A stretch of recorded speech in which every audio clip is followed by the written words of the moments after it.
Characters धारण करो तो रावण की जेल से छूट जाएंगे। प्रश्न, हर एक आत्मा अपने पाप कर्मों की सज़ा कैसे भुगतती है?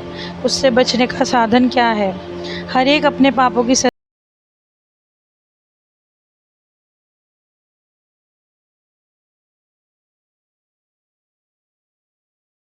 से बचने के लिए सिविलाइज्ड बनो। शांति। ड्रामा के प्लान अनुसार बाप समझाते हैं कि बाप ही आकर रावण की जेल से छुड़ाते हैं, क्योंकि सब क्रिमिनल पापात्माएं इस समय, सारी दुनिया के मनुष्य क्रिमिनल होने के कारण रावण की जेल में हैं। फिर जब शरीर छोड़ते हैं तो भी गर्भ जेल में जाते हैं। बाप आकर दोनों जेल से छुड़ाते हैं। फिर तुम आधा कल्प रावण की जेल में भी नहीं, गर्भ जेल में भी नहीं जाएंगे। तुम जानते हो कि बाप धीरे धीरे पुरुषार्थ अनुसार हमें रावण की जेल से, गर्भ जेल से छुड़ाते रहते हैं। बाप बताते हैं तुम सब क्रिमिनल हो रावण राज्य में, फिर राम राज्य में सब सिविलाइज्ड होते हैं। कोई की भी भूत की प्रवेशता नहीं होती। देह का अहंकार आने से ही फिर और भूतों की प्रवेशता होती है। तो अब बच्चों को पुरुषार्थ कर कर देही अभिमानी बनना है। जब ऐसे लक्ष्मी नारायण बन जाएंगे तभी देवता कहलाएंगे। अभी तो तुम ब्राह्मण कहलाते हो। रावण की जेल से छुड़ाने के लिए बाप आकर पढ़ाते भी हैं। जो सबके कैरेक्टर्स बिगड़े हुए हैं वो सुधारते भी हैं। आधा कल्प से कैरेक्टर बिगड़ते बिगड़ते बहुत बिगड़ गए। इस समय है तमोप्रधान कैरेक्टर्स।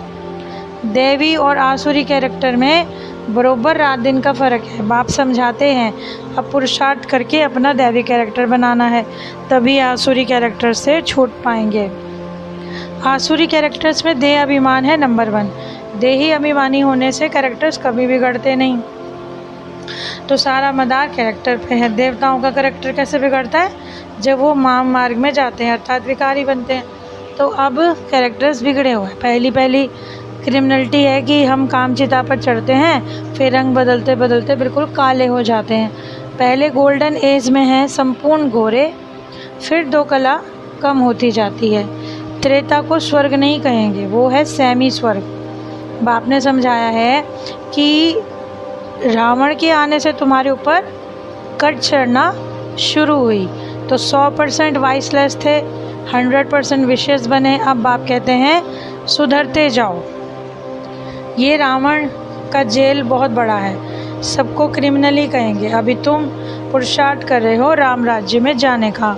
संपूर्ण तो कोई बना नहीं है, कोई फर्स्ट, कोई सेकंड, थर्ड में है। तो बाप पढ़ाते हैं, दैवी गुण धारण कराते हैं। देह अभिमान तो अभी सब में है। जितना सर्विस में लगे रहेंगे उतना देह अभिमान कम होता जाएगा। सर्विस करने से देह अभिमान कम होगा।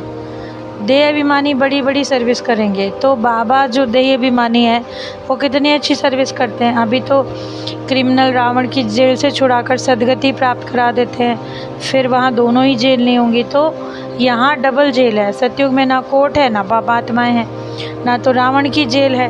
रावण की बेहद की जेल जिसमें सभी 5 विकारों की रस्सियों में बंधे हुए हैं। सतयुग को कहा जाता है गोल्डन एज, त्रेता को सिल्वर एज। सतयुग वाला सुख त्रेता में नहीं होता, क्योंकि आत्मा की 2 कला कम हो जाती हैं, शरीर भी फिर ऐसे हो जाते हैं। तो ये समझना चाहिए कि बरोबर हम रावण के राज्य में देह अभिमानी बन पड़े हैं। अब बाप आया है रावण की जेल से छुड़ाने।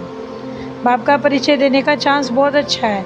ये हम सबका बाप है। बाप से वर्षा तो ज़रूर मिलेगा स्वर्ग का। कितना सहज है, दिल अंदर से गदगद होना चाहिए कि ये हमको पढ़ाने वाले हैं।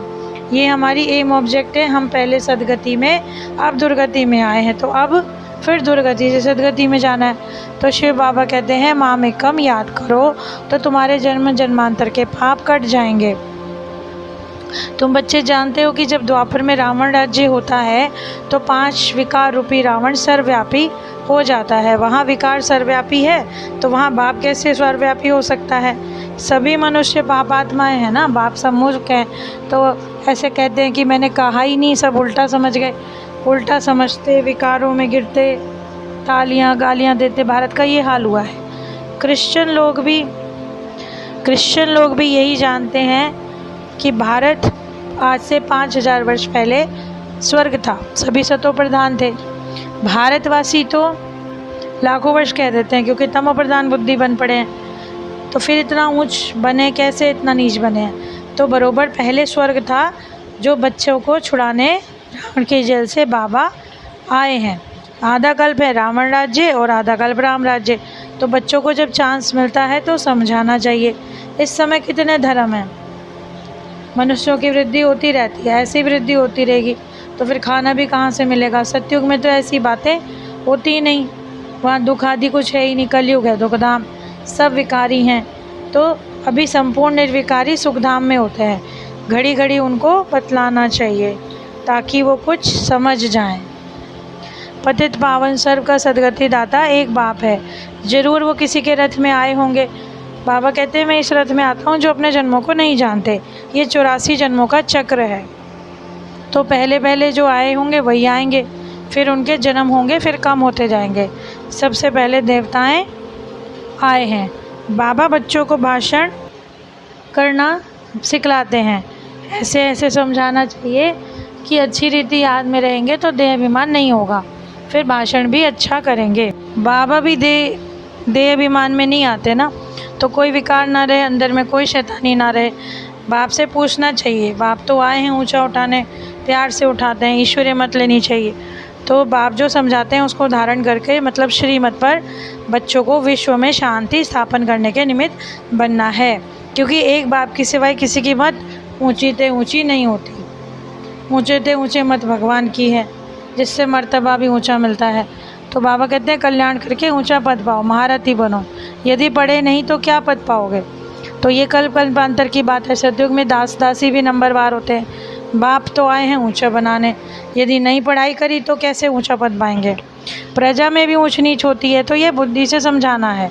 मनुष्यों को पता ही नहीं कि हम कहाँ जाते हैं, ऊपर जाते हैं या नीचे उतरते हैं। तो बाप आकर समझाते हैं कि तुम गोल्डन सिल्वर एज में थे, अब आयरन एज में आए हो। इस समय तो मनुष्य को खा लेते हैं। अब ये सब बातें जब कहें तो ज्ञान किसको कहा जाता है। फ़ायदा नुकसान इज्जत की परवाह थोड़ी करते हैं। मूल बात है पवित्रता की। इसी पर कितने झगड़े होते हैं। समझो ये काम महाशत्रु है, इस पर जीत पहनो, तभी तो जगत जीत बनेंगे।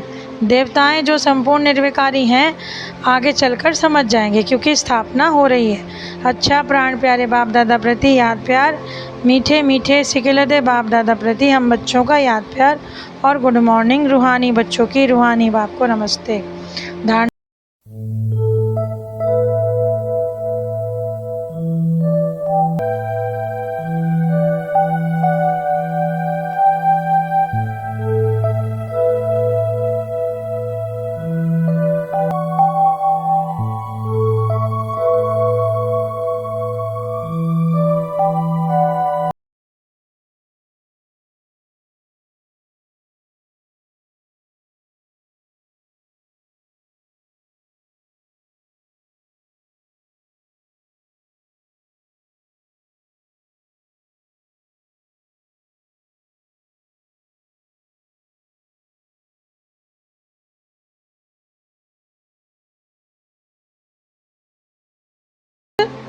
करना है, किसी की निंदा नहीं करनी। फ़ायदा नुकसान इज्जत को ध्यान में रखते हुए क्रिमिनल आई को ख़त्म करना है। जो बाबा सुनाते हैं उसे एक कान से सुनकर दूसरे से निकालना नहीं है। तो आज का वरदान है त्रिकालदर्शी की सीट पर